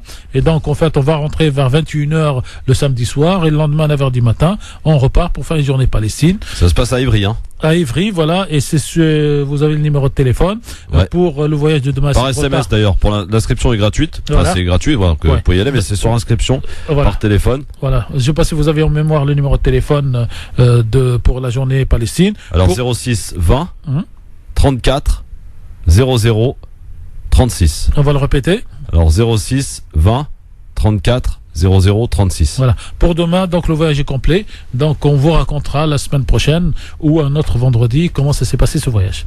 Voilà. Allez, dans un instant, on va passer. Il était temps, remarquez, on a un petit peu bousculé l'émission, mais c'est pour la bonne cause. À votre avis tranché, votre point de vue. Vous allez nous parler du Liban, mais on va faire un petit truc un petit peu différent d'habitude. On va pas se contenter de faire écouter cet avis tranché à nos auditeurs, mais aussi à quelqu'un qui connaît forcément la situation au Liban. Je vous en dis pas plus, à tout de suite sur France Maghreb. Et qui a beaucoup écrit sur le sujet sur lequel moi je vais me prononcer. Alors je sais pas s'il est à l'écoute, donc on le salue et on dira son nom tout à l'heure. Et pour donc l'ensemble des auditeurs de France Maghreb 2, mon billet d'aujourd'hui, mon parti pris, c'est pas, je vous ai expliqué, cher Christophe, pourquoi j'ai l'avis tranché. L'avis tranché est censé être définitif. Pour toujours. Voilà, mon avis tranché, c'est terminé. Moi, je préfère donc autre chose. Je préfère mon parti pris, c'est-à-dire ce que je préfère aujourd'hui, ce qui me laisse le temps, éventuellement, si je me trompe ou s'il y a des éléments d'évolution sur le sujet, de revenir pour prendre une autre position. Donc, je n'aime pas ce qui est définitif parce que rien n'est définitif à part la naissance et la mort. Voilà. On va dans un instant donc vous écouter avec celui aussi qui va vous écouter et peut-être apporter des éléments d'information sur votre parti pris. À tout de suite. Merci d'être avec nous sur France Maghreb 2 dans cette émission du Grand Forum avec Tarek Mami aujourd'hui pour nous accompagner. Et comme je le disais tout à l'heure avant la pub, on va accueillir pour votre parti pris d'aujourd'hui, mon cher ami Tarek, René Naba qui est avec nous. Bonsoir monsieur René Naba. Bonsoir. Bienvenue sur France Maghreb 2. Alors on a eu envie de vous contacter. Et surtout, avant de vous écouter, de vous faire écouter donc le parti pris de Tarek Mami qui souhaite nous parler du Liban. Tarek, je propose donc que vous nous livriez votre parti pris, votre avis tranché, donc, et que René Naba puisse ensuite réagir. Alors pour commencer, il y a beaucoup d'auditeurs qui écoutent la radio et continuent à travailler sur leur smartphone ou sur leur ordinateur. Et donc je précise avant même de commencer mon papier que monsieur René Naba a publié un livre qui doit s'intituler, il me corrigera bien sûr, à l'Harmattan, publication à l'Harmattan 2011, sur monsieur Hariri, Premier ministre et homme d'affaires. Et donc sa connaissance de ce dossier dépasse bien sûr la mienne. Donc vous pouvez tapoter sur Internet pour voir éventuellement en parallèle ce livre, monsieur Hariri, Premier ministre et homme d'affaires, écrit par René Naba, publication l'Harmattan, année 2011. Pour revenir à notre billet, c'est le marchandage libanais, Michel Aoun, président, Saad Hariri, Premier ministre, au Liban, ce je t'aime, moi non plus. Le général de Gaulle disait, il faut aller au Moyen-Orient compliqué avec des idées simples. L'histoire vient de lui donner raison avec l'élection du général Michel Aoun à la présidence de la République pour la deuxième fois et même si la première était par intérimaire, à titre intérimaire, et la désignation de Saad Hariri aux fonctions de Premier ministre de ce pays, lui aussi, pour la deuxième fois. Pour faire simple, comme le disait De Gaulle, deux anciens adversaires représentant deux blocs antagonistes, les chiites de Hezbollah de Sheikh Nasrallah, alliés à une partie des chrétiens dirigés par Michel Aoun, d'une part, et les sunnites agglomérés autour de Saad Hariri, alliés à une autre partie des chrétiens, d'autre part, ont fini par s'entendre pour partager le pouvoir au Liban. Il faut rappeler ici que le système politique libanais a été fabriqué et imposé par la France lors de sa présence au Liban, avec une répartition des fonctions régaliennes sur une base religieuse. Il paraît que la démocratie hors de France doit être différente de la démocratie en France. Ainsi, la naissance au sein d'une communauté religieuse au Liban ouvre certaines fonctions et en interdit d'autres. Ainsi, la France a mis en place un système qui attribue la présidence de la République libanaise à la communauté chrétienne, le poste de Premier ministre à la communauté sunnite et la présidence de l'Assemblée nationale à la communauté chiite. Ainsi, un citoyen libanais né dans la communauté druze n'a aucune possibilité d'accéder à l'une des trois plus hautes fonctions de la République libanaise. Mais derrière ce simplisme, au Moyen-Orient, chasser le naturel et revient au galop, il faut suivre les dédales de cet heureux dénouement pour le Liban et son peuple, après 29 mois et pour être plus précis, cher Christophe, 886 jours de vacances de pouvoir depuis la fin du mandat de l'ancien président. Le général Aoun est ainsi le 13e président du Liban. Il revient à la présidence du pays après une première présidence à titre intérimaire il y a 26 ans, poste qu'il a quitté dans la précipitation pour se réfugier à l'ambassade de France à Beyrouth avant de s'exiler en France. À l'époque, Michel Aoun était en conflit ouvert avec le président syrien dans l'armée occupée alors le Liban. Dès son retour au Liban, le général Aoun va passer une alliance politique avec le Hezbollah et va le soutenir fermement dans sa guerre contre Israël en 2006 et œuvrer pour normaliser ses relations avec le président syrien qu'il va jusqu'à soutenir lors du déclenchement de la guerre civile syrienne et de l'entrée en guerre du Hezbollah aux côtés du président syrien actuel. Ces prises de position vont l'opposer à d'autres fractions chrétiennes et surtout aux sunnites partisans de M. Hariri. Pour faire simple, comme le disait le général de Gaulle, avec ces nouvelles élections, le général Aoun et le Hezbollah, eux qui étaient dans l'axe russo-syro-iranien, alors que Hariri et ses soutiens étaient plutôt dans l'axe américano-saoudien, le régime saoudien dominé pour lui et pour son allié américain jusque-là et depuis la fin de la guerre civile libanaise et les accords politiques dits accords de Taïf au nom de la ville saoudienne, ces accords, ce régime dominait la politique au Liban. À ce titre, on peut dire sans risque que la bataille politique au Liban, qui a justifié la vacance du poste de président libanais pendant près de 3 ans, a été emportée cette semaine par l'axe russo-irano-syrien aux dépens de l'axe américano-saoudien. Ce constat a été tiré par Saad Hariri lui-même, qui constate le recul du rôle et de l'influence de l'Arabie saoudite dans son pays et son propre lâchage par la dynastie wahhabite qui gère des préoccupations plus importantes pour elle que le Liban, à savoir son implication directe et indirecte dans les guerres au Yémen et en Syrie, et donc pour sauver sa propre survie. Pour faire simple, pour la 3e fois, comme disait le général de Gaulle, cette victoire pour l'essentiel iranienne va renforcer la position du Hezbollah tant au Liban qu'en Syrie et lui garantir surtout le soutien sans faille de son président allié Michel Aoun, comme l'a déjà fait l'ancien président chrétien Emile Lahoud pendant la guerre contre Israël en 2006. Reste à savoir maintenant si cette victoire iranienne éclatante au Liban contre l'Arabie saoudite dans sa guerre, par pays et population civile massacrée interposée, prépare ou non de nouvelles défaites du royaume wahhabite, d'abord en Irak et ensuite en Syrie.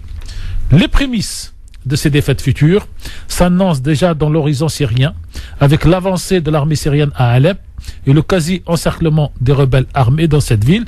Et surtout, écoutez bien, avec le dernier coup de tonnerre politique et militaire qui vient d'éclater dans le ciel du Moyen-Orient et l'arrivée en Syrie pour la première fois de militaires égyptiens qui viennent soutenir l'armée régulière syrienne au titre officiellement de la lutte contre le terrorisme et surtout en réalité comme conséquence de la brouille récente entre l'Arabie Saoudite et l'Égypte qui ne sont plus d'accord sur rien.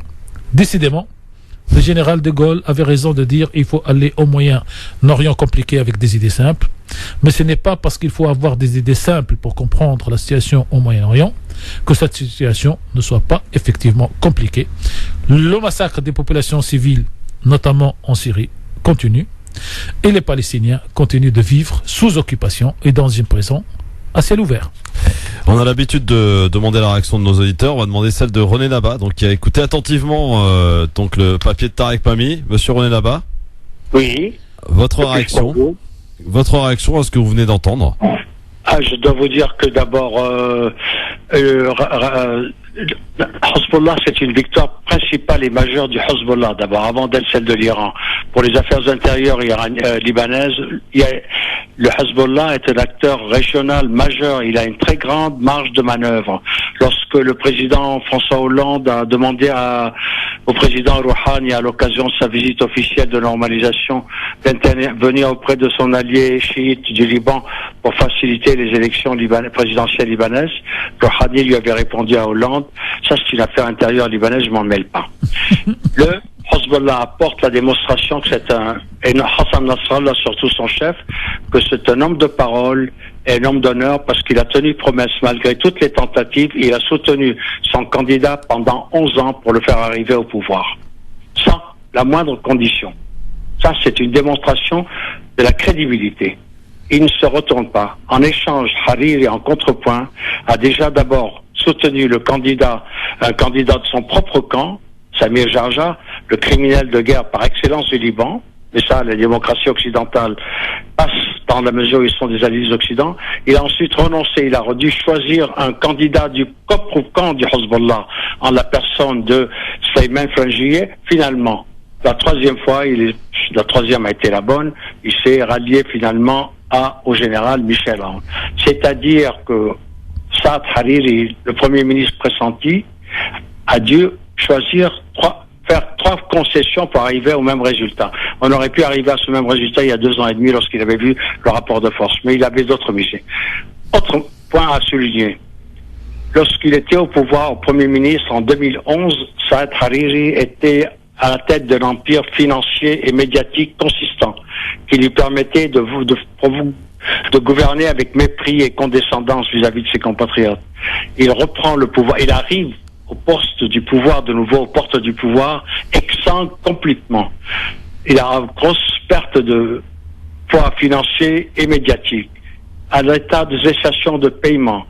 La Radio Orient, qui est votre radio collègue de Paris...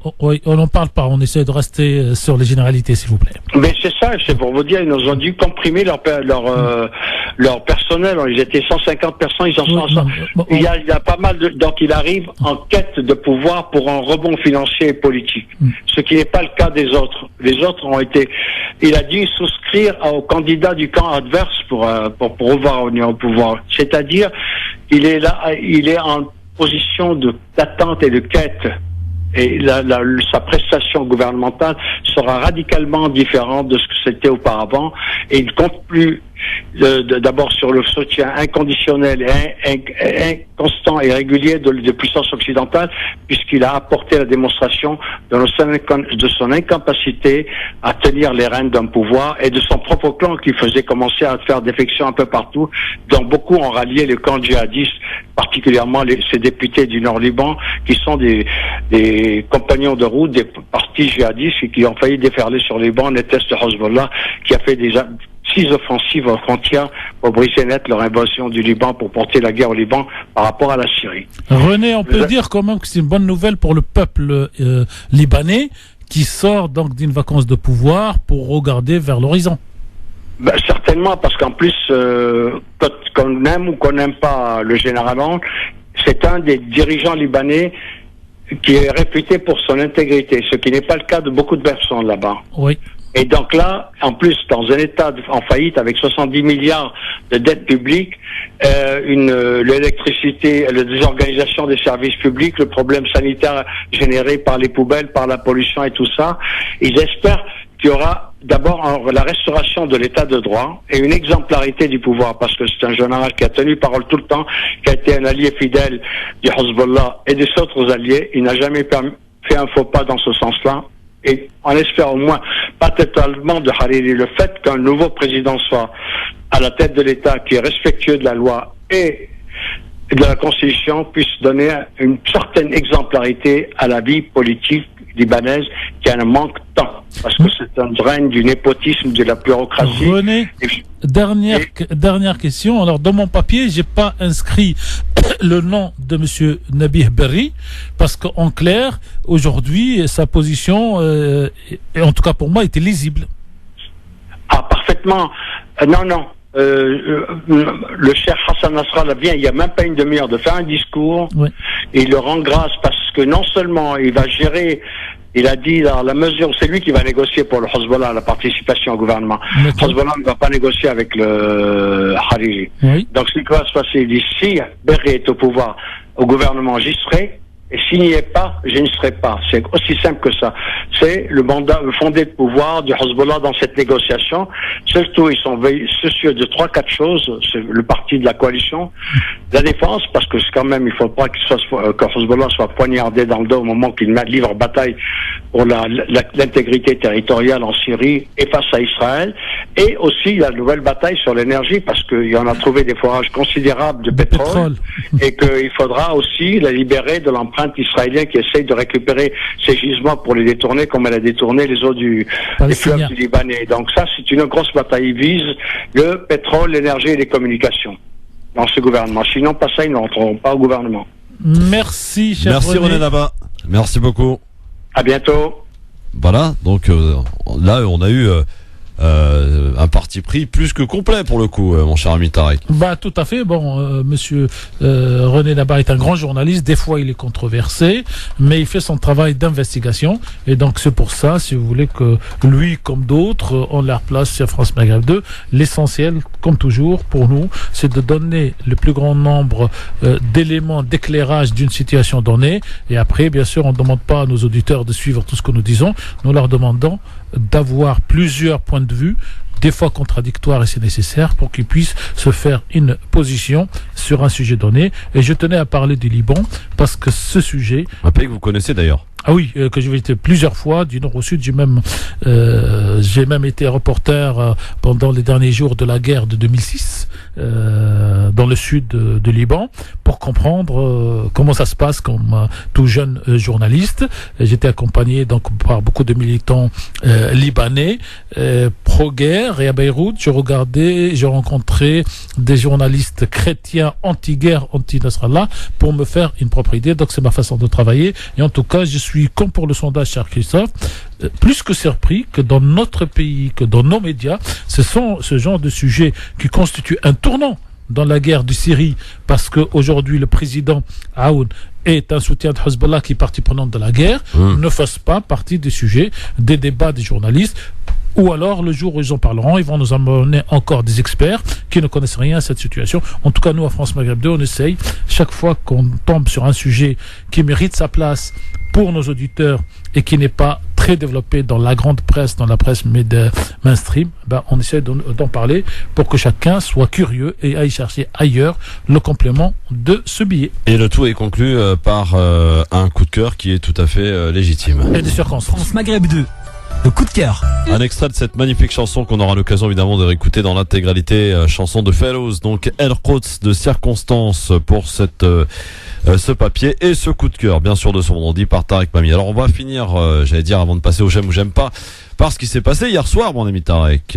Ils sont toujours 7 d'ailleurs, ambitionnés à représenter la droite à la présidentielle. Les 7 candidates de la primaire se retrouvaient hier soir pour le deuxième des 3 débats télévisés prévus avant le premier tour. Ce sera le 20 novembre. Rappelons-le, le premier n'avait pas véritablement fait bouger les lignes et conforté Alain Juppé dans sa situation de favori dans les sondages.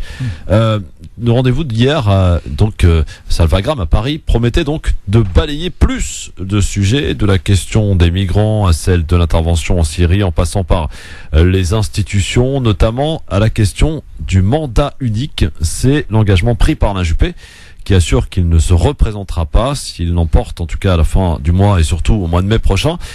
Position reprise également par un autre candidat, Bruno Le Maire, qui a rappelé à Nicolas Sarkozy sa promesse de se retirer de la vie politique en 2012, ce qui a donné lieu à une passe d'armes avec l'ancien chef de l'État. Je propose de la réécouter. Si j'écoute Bruno, si à chaque fois qu'on est battu, on n'a plus le droit de se présenter, je te rappelle a été battu à la présidence de l'UMP. Ça n'est pas ce que je dis, Nicolas. Je dis simplement... J'en suis heureux pour moi et désolé pour toi. Je dis simplement, Nicolas, qu'avant la candidature de 2012, tu avais dit... Oui. Alors, vous regardez cette intervention de Sarkozy, et pour faire un peu de provoque, mettez-la en mémoire avec celle de l'intervention de Bajrafil. C'est-à-dire que... C'est quoi le rapport ? Le rapport. Bajrafil vient poser une question sur le sentiment de la communauté musulmane et Sarkozy part dans un discours, il coupe les gens, il laisse là et lui dit, en fait, vous avez pris un engagement que si vous étiez battu, c'est-à-dire dans les élections présidentielles, vous ne reviendrez pas. Et que dit Sarkozy? Vous avez été battu à la présidence du MP. C'est-à-dire que la mauvaise foi de Sarkozy est extraordinaire et il est l'une des bêtes politiques seul capable d'avoir ce genre de réaction parce que quelqu'un d'autre, de normal, comme dirait Hollande et si c'était Juppé, il aurait dit, comme Sarkozy lui-même l'a dit, je suis revenu devant la situation difficile de mon parti et de mon pays. Et donc, même si j'avais pris l'engagement de ne pas prendre, je ne peux pas me permettre de laisser mon pays couler. Non. C'est la suite qui est très intéressante. Oui, allez-y, oui. Écoutez. Et pour toi, je dis simplement, Nicolas, qu'avant la candidature de 2012, tu avais dit, si je suis battu, je ne reviendrai pas en politique. Je vais venir. Les mots ont un sens. Je vais y venir. Si être battu, c'était rédhibitoire, François Mitterrand n'aurait jamais été président de la République 2 fois et Jacques Chirac non plus. On se serait passé de 2 grandes personnalités. Commence d'abord par essayer d'être élu. Tu verras que c'est très difficile. Ensuite, je vais vous dire une chose. C'est difficile, Nicolas. Je dis simplement que Jacques Chirac et François Mitterrand n'ont pas été battus comme président sortant. Ils ont été battus comme candidats. Nicolas Sarkozy. Ils ont été battus, ce qui peut arriver à tout le monde. Et je te souhaite d'ailleurs que ça t'arrive, parce que c'est la défaite qui fait apprendre des choses, comprendre des choses et faire évoluer une personnalité. Alors c'est très intéressant parce que Bruno Le Maire reste quand même assez droit dans ses bottes. Ouais. Sarkozy sortant donc François Mitterrand et Jacques Chirac. Sur quoi Bruno Le Maire a rétorqué tout de suite. Attention, on ne se trompe pas. Candidats, ils étaient et non pas président sortant. Et puis candidat à la présidentielle et moi candidat à la présidence du parti LR, alors que toi, c'est président de la République battu.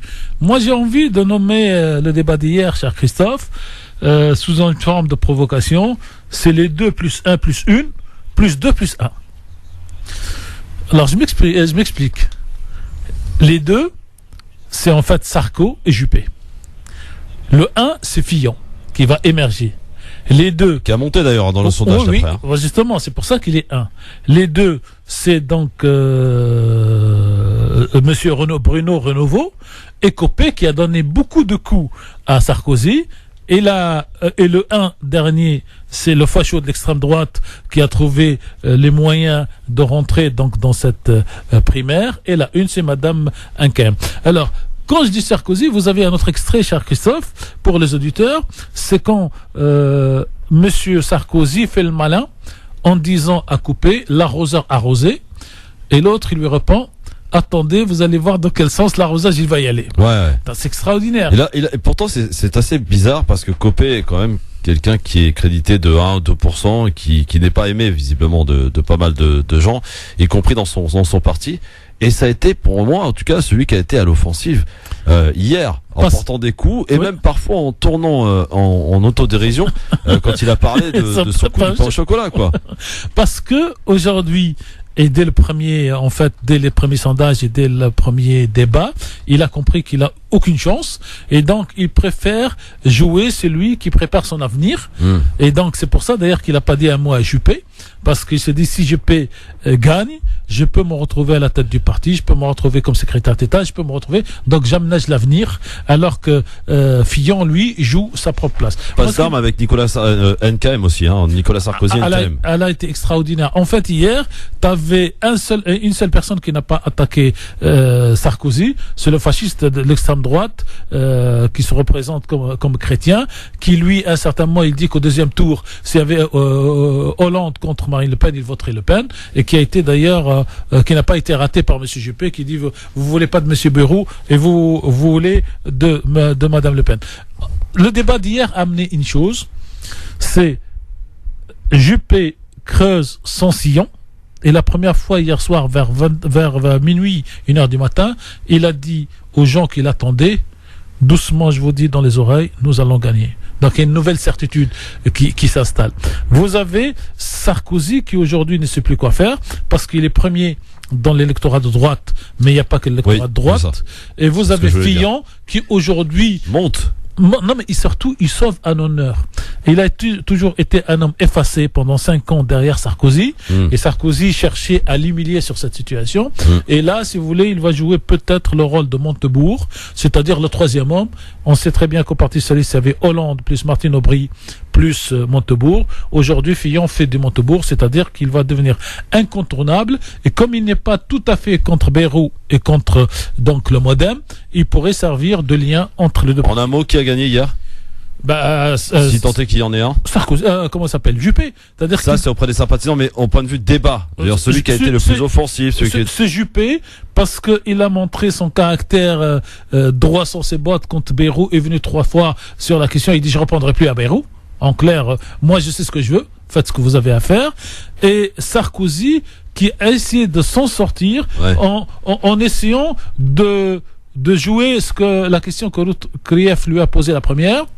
Vous avez été président, comment ça se fait que tous ceux qui ont travaillé avec vous, sous vous, aujourd'hui viennent vous affronter? Ça veut dire que vous n'avez plus rien à voir. En tout cas, c'était tous contre Sarkozy quand même hier, non? Oui, non? Mais c'est normal parce que c'est lui le sortant, et que s'il avait un minimum, je laisse les auditeurs mettre le mot qu'ils veulent, il ne serait pas présenté à la place à cette candidature. En tout cas, j'aurais été son conseiller, je lui aurais dit de prendre le parti et d'aider le parti à gagner l'élection pour montrer que c'est un grand monsieur. Bruno Le Maire a été beaucoup mieux qu'au premier débat, en tout cas.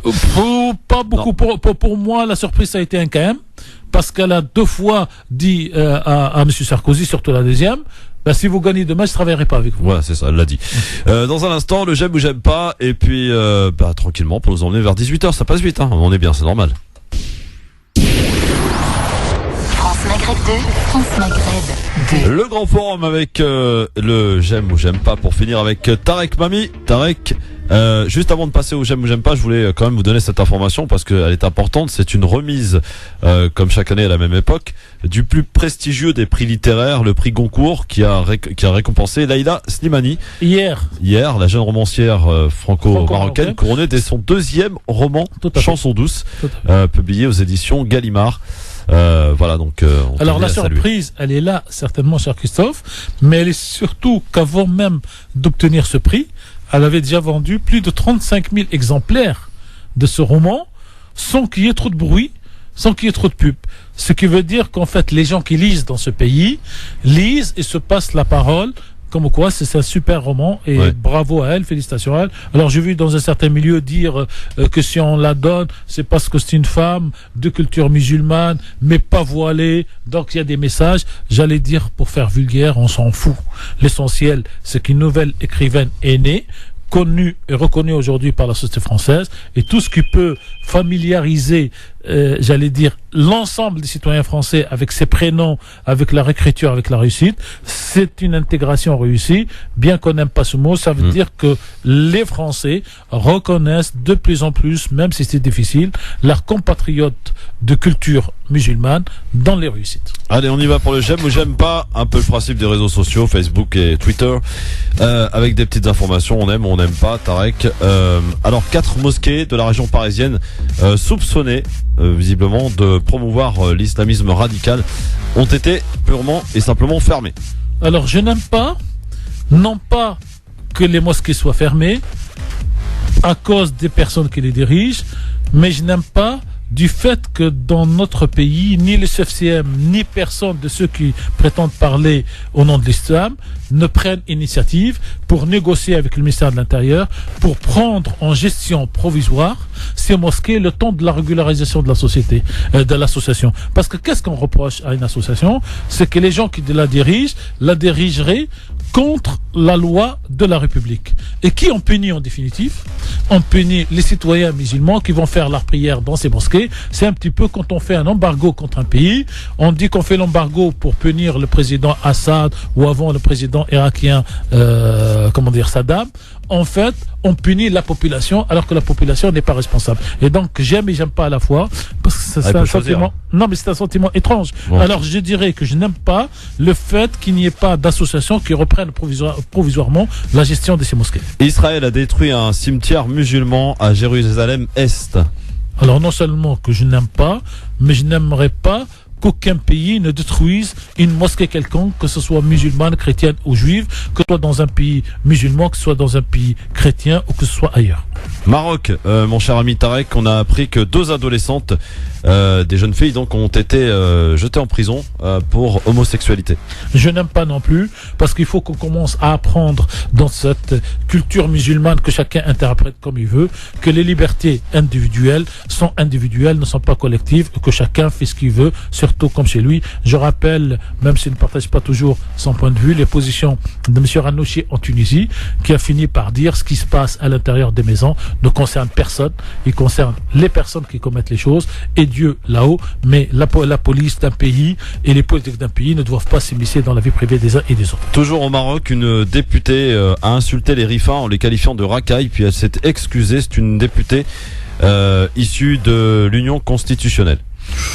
Stupide, j'aime pas. Parce qu'aujourd'hui, elle insulte les rifins. Demain, elle va insulter les fassis. Après-demain, elle va insulter les marrakchis. Dire les glissements de langue ne sont jamais acceptables parce qu'on commence par le noir, on passe à l'arabe, on termine par les juifs et on finit par le blanc. Dernière petite info, en Tunisie, c'est le syndicat des journalistes tunisiens qui indique que 180 journalistes ont été licenciés en une année seulement. Pour des raisons économiques ou pour des raisons éditoriales. Si c'est pour des raisons économiques, c'est un métier comme les autres. Si c'est pour des raisons éditoriales, bien sûr que je n'aime pas. Merci beaucoup Tarek, bon voyage pour demain et bonne journée de Palestine dimanche à Ivry. Et puis nous, à bientôt. Merci beaucoup, 18h sur France Maghreb 2, bon début de soirée à vous tous. Le rappel de l'actualité avant de retrouver Amar dans un instant et la suite du Grand Forum. C'est avec Marine Garel, bonsoir.